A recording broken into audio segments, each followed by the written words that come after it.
Hi friends, అందరికీ నమస్కారం. తెలంగాణ వ్యాప్తంగా అందరూ ఎంతగానో ఎదురు చూస్తున్న కొత్త రేషన్ కార్డులకు సంబంధించి ఒక షాకింగ్ అప్డేట్ అయితే రావడం జరిగింది.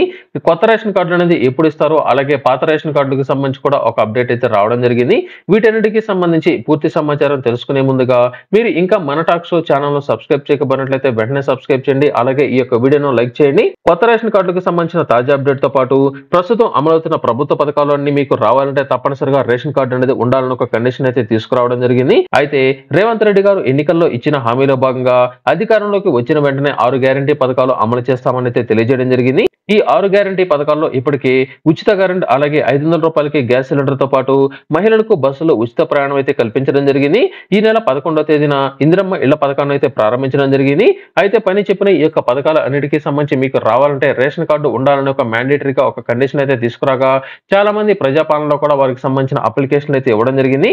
అయితే ఈ యొక్క రేషన్ కార్డులు అనేది తాజాగా వెరిఫికేషన్ అయితే చేయడం జరిగింది. తప్పనిసరిగా రేషన్ కార్డులో ప్రతి ఒక్కరూ ఈకేవైసీ చేసుకుని ఉండాలని, ఎవరైతే ఈకేవైసీ చేసుకుంటారో వారికి మాత్రమే రేషన్ కార్డులు అందజేస్తామని కూడా తెలియజేయడం జరిగిందంటే పాత రేషన్ కార్డులో ఎవరైతే లబ్ధిదారులు ఈకేవైసీ చేసుకుంటారో వారికి మాత్రమే వారి యొక్క రేషన్ కార్డులో పేర్లు అనేది ఉంచుతారని, ఎవరైతే ఈకేవైసీ చేసుకోలేదో వారి యొక్క పేర్లు అనేది తొలగించి అటువంటి వారందరికీ కొత్త రేషన్ కార్డులు శాంక్షన్ చేస్తామని కూడా తెలియజేయగా, ఇకపోతే ప్రజాపాలనలో దాదాపుగా ప్రతి జిల్లాలో 55,000 నుంచి 60,000 వరకు కొత్త రేషన్ కార్డులకి అప్లై అనేది చేసుకున్నారని, ఈ అప్లికేషన్ అన్ని దాదాపుగా పెండింగ్ లో ఉన్నట్లు, వీటన్నిటికి సంబంధించి ప్రస్తుతం ఆన్లైన్ లో డేటా ఎంట్రీ అనేది జరుగుతుంది.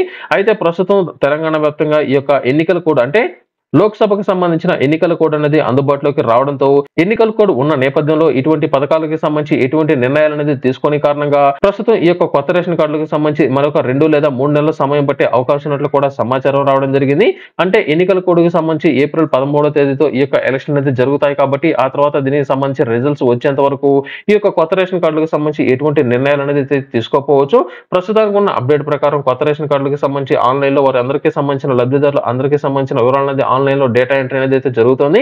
మీకు సంబంధించి ఎవరైనా సరే ఈ యొక్క ప్రజాపాలనలో డాక్యుమెంట్లు కనుక ఇచ్చి ఉన్నట్లయితే అటువంటి వారందరూ మీ యొక్క స్టేటస్ అనేది చెక్ చేసుకోవడం కోసం డిస్క్రిప్షన్ లో నేను మీకు ఒక లింక్ ఇచ్చాను.